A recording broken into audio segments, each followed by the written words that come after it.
Стана с Даниел Чули, с Даниел Петканов ли, няма нищо, засякал го един път в София, фанал го за тука, фанал го, джигнал го, пречукал го, прасках му ни мурци в главата, ритал го в главата, ни ритици в главата го ритех, пречукал го, смачкал го като мръсно куче, прибил го от бой, след това го направих моята кучка, изнасилил го, наебал го, първо го пречуках от бой си умурци, жестоко го пречуках от бой и от ритици, после го фанах и го изнасилих, наебал го газа, пръсках му гейския гъс.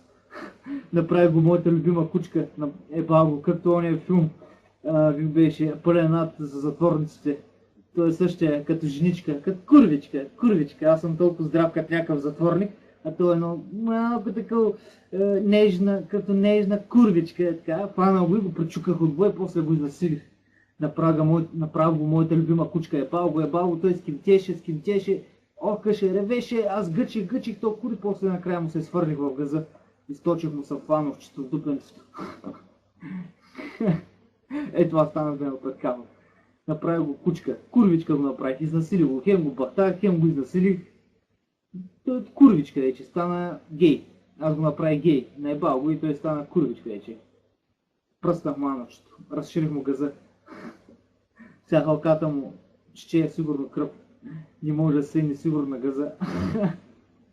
Той кура ми голям, 18 санта, не е много малък. Сигурно боли газа. Гей!